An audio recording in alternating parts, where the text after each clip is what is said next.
And I want all of you to think about your gastro system. I want you to think about eating. I want you to think about health. I want you to think about living healthy, because this is the time of year when it's weird, like all the flus. I'm waiting for the advertisements to come out for flu season. It always happens around the time you're. Tony Robbins had a theory.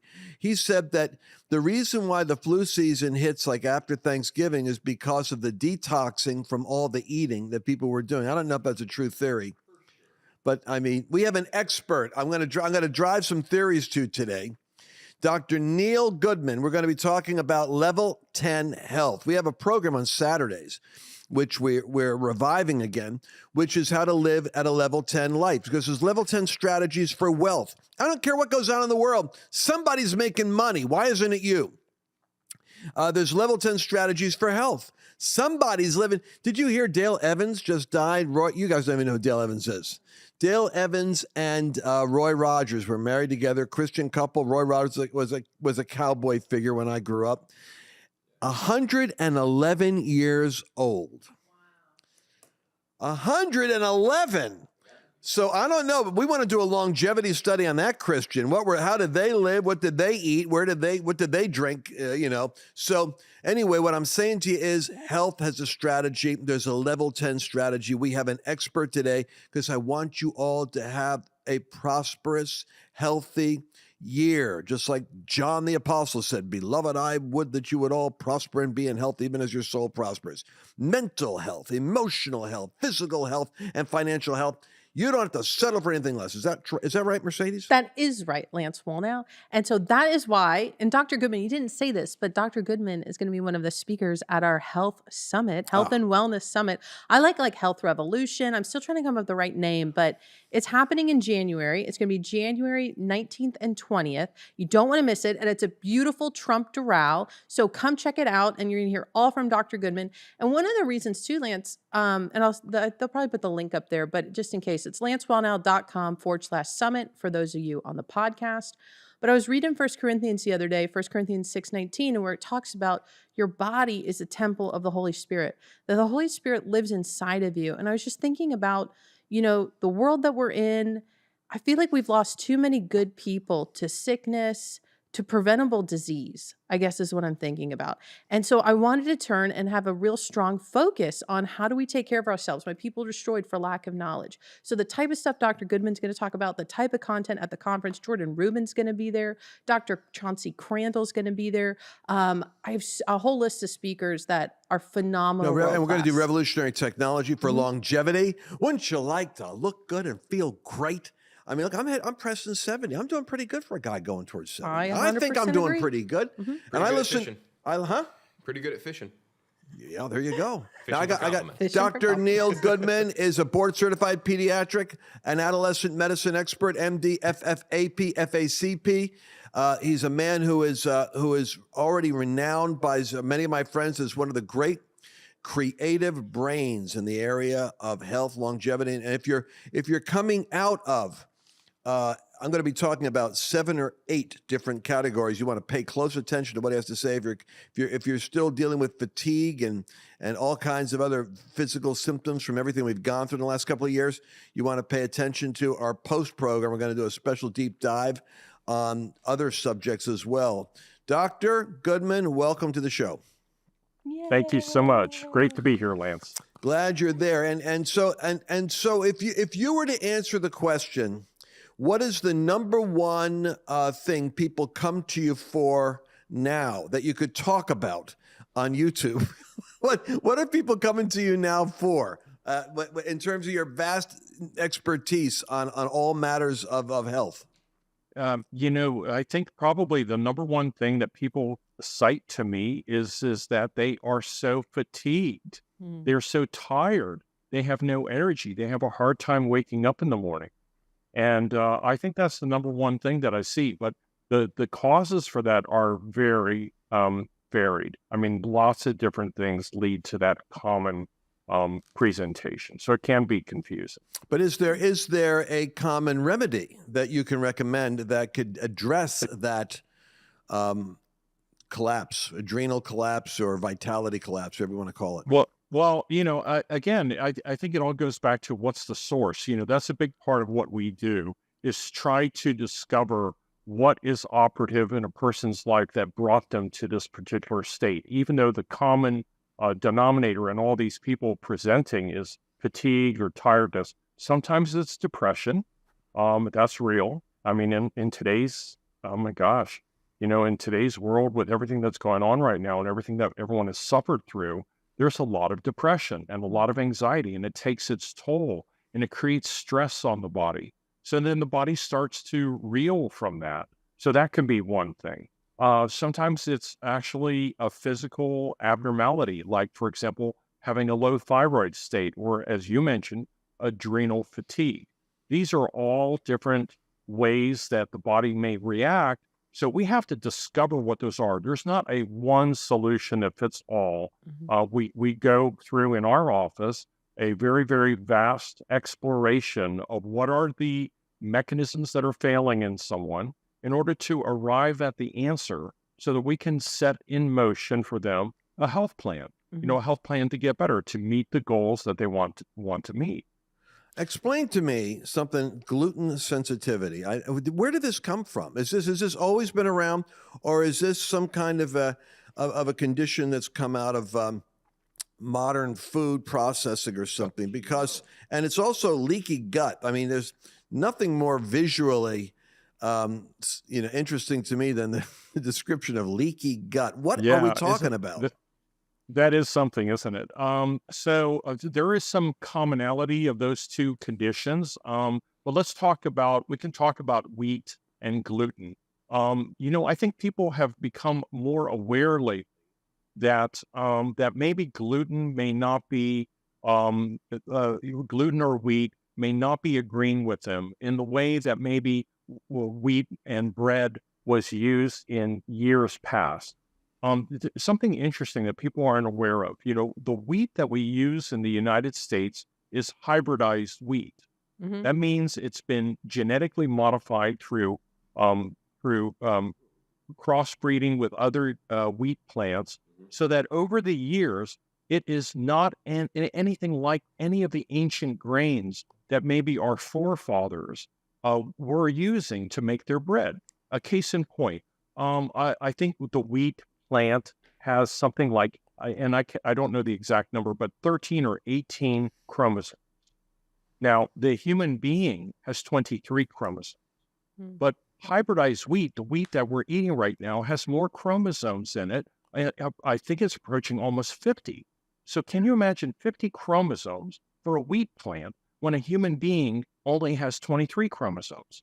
So what we're getting at is that this isn't your grandfather's wheat anymore that we're eating. It's been so modified through the years, and it keeps on accumulating this genetic sequence that is making it more and more, if you will, human-like, so that the protein in wheat looks a lot like some of the structures that are in our body.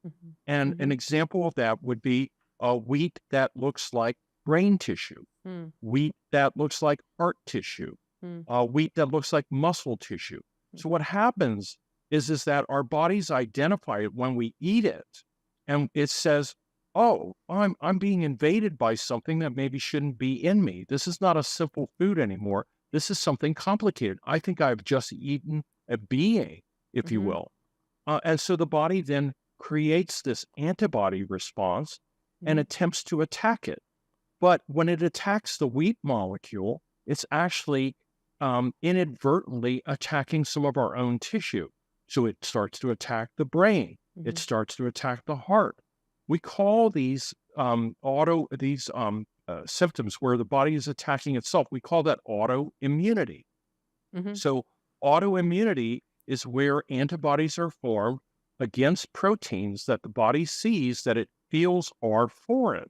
Hold it right there, because Mercedes is nodding her head vigorously. I don't know why. Why are you nodding your head? Because everything he's saying is accurate. Like, I'm going to tell you from personal experience, okay? I'm sure Dr. Goodman has known this for quite a while. I was recently diagnosed like a year or two ago with Hashimoto's, which is an autoimmune disease. There's so many autoimmune diseases, more and more, especially in younger and younger kids. You're getting autoimmune diagnosis. And so I started taking thyroid medicine. And so basically it's like my thyroid is attacking itself and it's not acting normal. So they're like, here, take thyroid medicine, take the chemical that your thyroid's supposed to be producing, because it triggers things like Dr. Good was talking about. You might feel tired, you might feel depressed. Like it's an autoimmune response. Brain fog. Thank you. And so I happened to find these videos online. And I was watching them, and they were saying, if you have Hashimoto's, if you have thyroid disease, start taking out things like gluten, soy, and dairy. So I went for a whole season, and praise God, we live in 2023, and we have so many gluten-free options. It's not like it was in the 90s. There's really good gluten-free options out there. So I've been gluten-free for, oh man, probably like 4 months, 5 months. And I just went for an update at the thyroid doctor, and she was like, oh, great news, your thyroid is shrinking. And she thinks it's the medicine. And the only thing, I'm still taking my medicine, but the only thing that's changed is I started cutting out gluten out of my diet. See, that's like my wife's dad was a doctor, and she said, my father believes everything can be solved with medicine or surgery. She's so old school. Then, of course, Annabelle is into the natural, homeopathic, electricity. I mean, every kind of, I'm a curator of the museum of every kind of theory of healing, including everything you eat. But I'll tell you something, your doctor's classic. They think you could cut it out or doctor it, or you could pharmautically pop a pill. Yeah, well, and she's doing great. I mean, she's a nice lady, and I should say I've been on medicine for about 1.5 years, and in fact, it was getting larger. And she's like, "Oh, it's actually getting larger. It's starting to freak me out," you know. So I started exploring alternative stuff. You didn't tell me about the diet changing, because Joy is that way. My daughter Joy, she gets physically stomach ill. Right. And so anyway, I want to go back to the authority on this. Autoimmune disease caused by foods. Let's keep going down this list. So I think Mercedes brings up a very good point. You know, you experienced a aberration of your thyroid gland, which then made it deficient, where your doctor then said you needed to be on a replacement for your thyroid, which makes perfect sense. But if you could stop that process in the first place, the problem is that autoimmune disease is also a mechanism for the development of diabetes. So we know that is one of the largest problems in our culture in the United States and all over the world, of diabetes type 2, especially in adults. And why does that happen? Well, we're producing antibodies that are destroying our pancreas. So our pancreas can't produce insulin anymore. So this leads to this repercussion of, I mean, it's amazing that it all goes back to gluten, right? Yeah. Now, that's not the only cause, but gluten is a big one. So the point is if you never looked to see if you were gluten sensitive or never did the test, you would never get to the bottom line. And you might end up on insulin or a diabetic medicine or a thyroid medicine. Or you might be on an antidepressant where you don't need to be on an antidepressant, because maybe, in fact, if you would just remove gluten from your diet, you wouldn't have any neurologic symptoms. Another example of that is ADD. ADD and ADHD is felt to have some implications to autoimmune inflammation of the brain due to exposures to foods that trigger this response. It's not just gluten. Gluten is one, but it's just one of many that can be tested. Now, gluten has also been implicated in autism. And this gets back to that leaky gut thing. A lot of autistic kids have problems with leaky gut. And when we investigate them, we find that they're gluten sensitive. So so you want to stop this process before you get too far along. If it's affecting our youth now, and that's my area of expertise, is if it's affecting youth, then what are they going to be like when they get to be 20 or 30 years old? What's going to be the downstream repercussion of leaving this unchecked? So it's not just like a fad thing. Gluten is a real deal. It is a real culprit. Now, not everyone has this problem, but some people are gluten allergic, which is like, break out in hives and you get a rash, you can't breathe. That's an allergy. That has a term, and it's called a gluten or a wheat allergy. I'm talking about gluten sensitivity, which is slightly less than an allergy, but still enough to initiate this autoimmune response. And it's something that easily could be detected. Dr. Goodman, let me ask you this question because we're talking about genetically modified wheat. Is it different in other countries? Is it like if you go to Europe, Carl just, came back from Europe for his wedding. Do they have a different type of wheat over there?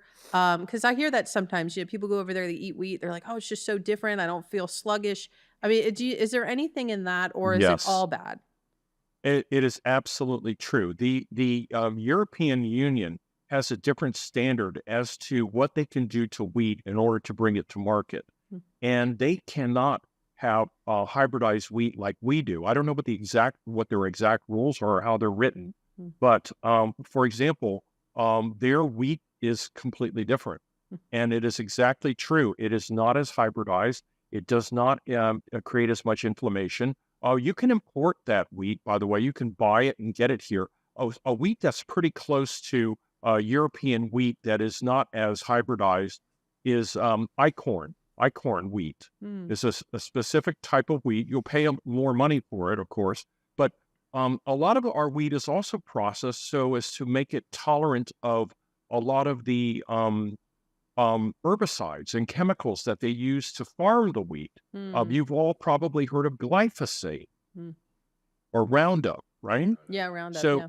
Roundup is an herbicide. It's made to kill weeds. So if it were to kill the wheat plant, then it would destroy the crop as well. So they create a wheat plant that is resistant to glyphosate. Wow. So they can use a lot of it on the crop to keep the weeds down and get a better harvest. Wow. But in essence now, you have a wheat plant that is modified to become more tolerant of glyphosate.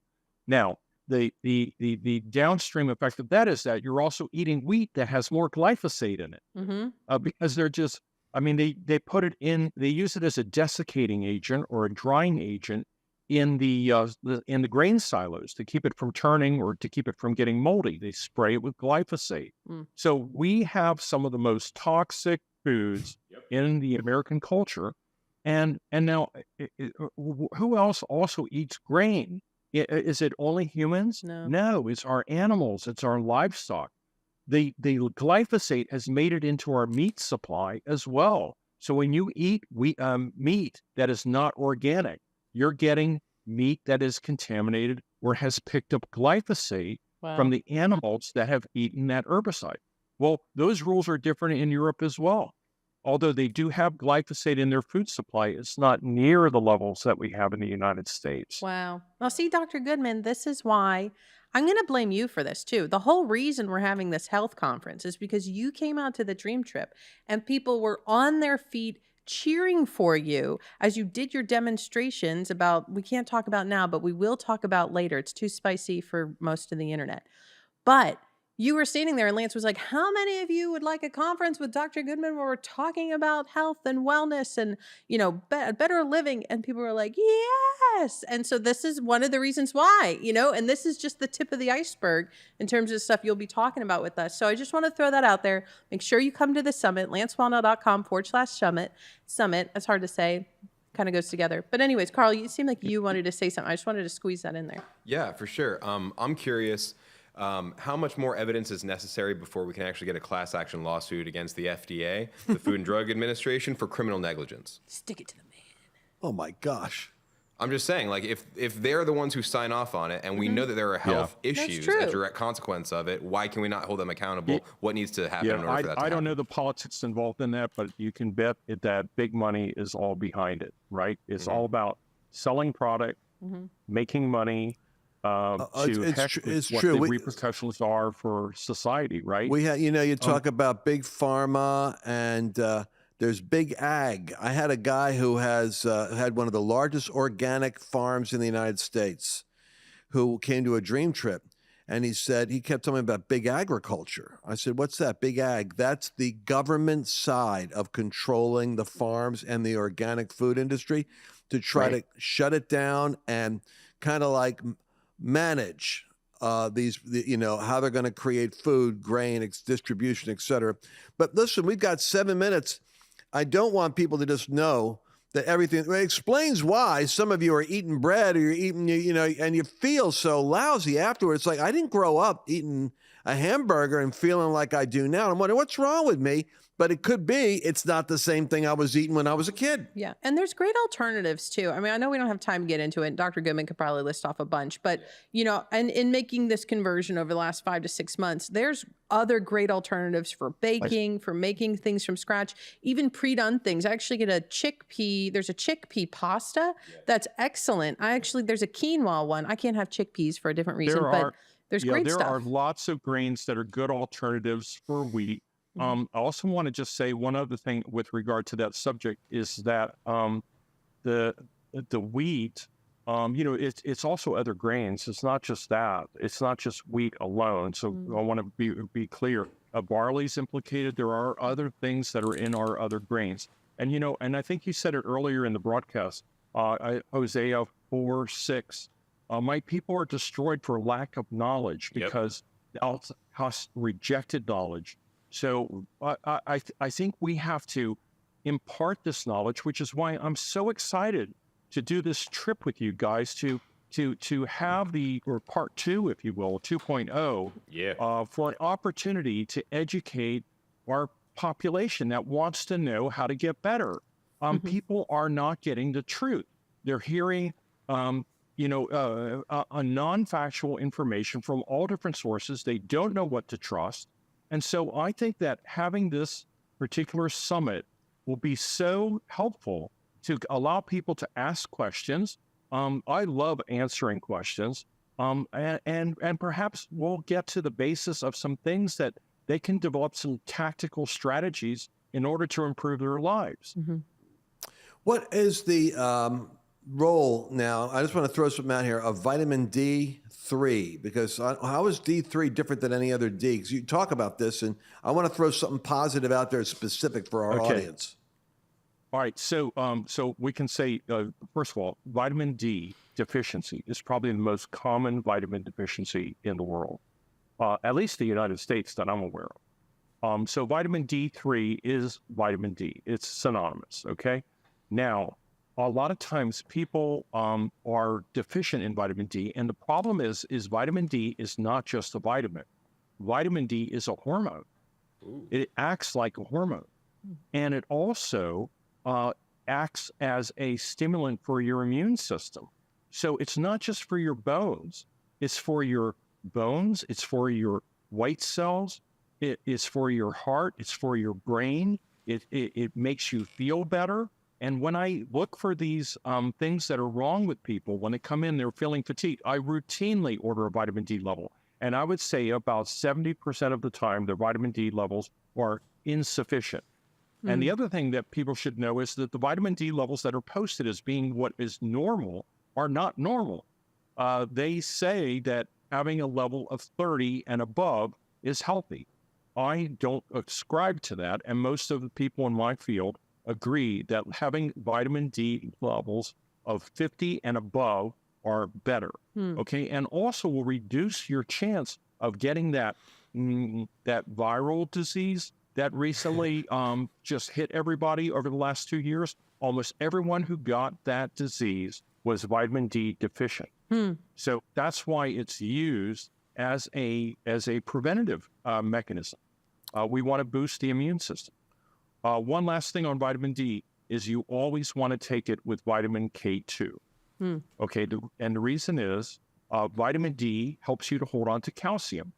Well, calcium's great for your bones, but it's not great for your heart, and it's not great for your blood vessels.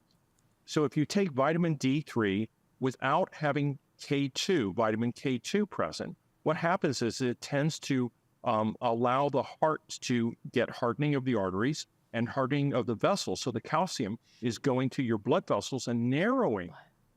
That's not what we want.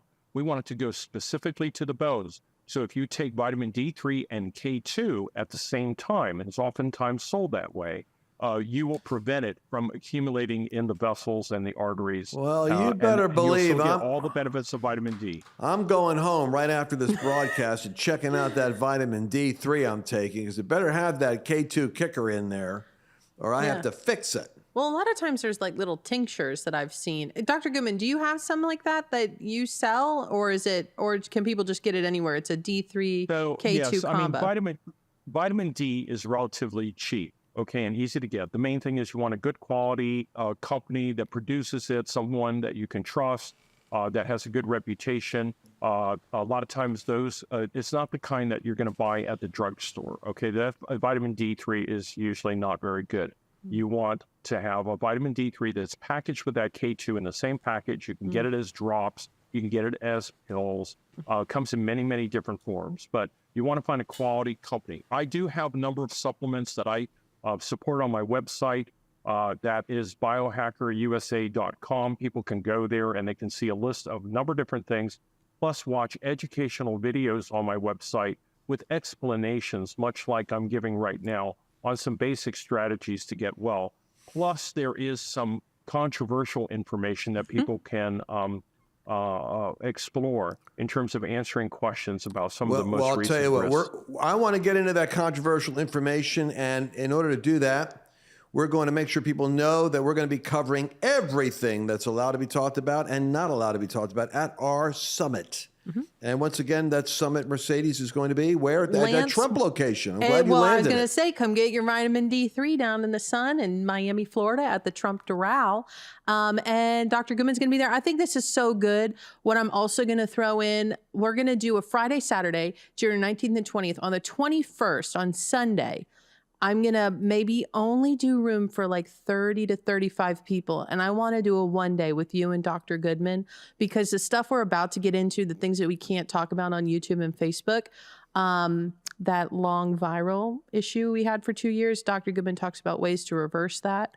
And so many more things. There's trigger words I can't even say. So I'll tell you what, if you're watching now, go over to Rumble and watch the rest of this episode. If you're on the podcast, you can just keep listening. So far, so good on Apple Podcasts.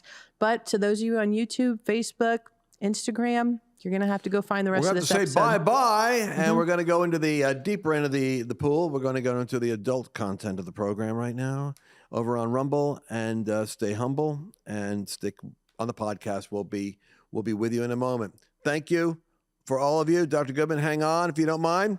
And we'll be talking to you again tomorrow, same time, same bat channel. We're going to be talking about this super health focus going into this new year, because I think God's going to require us to run like we've never run in 2024. That's why I'm focused on it now.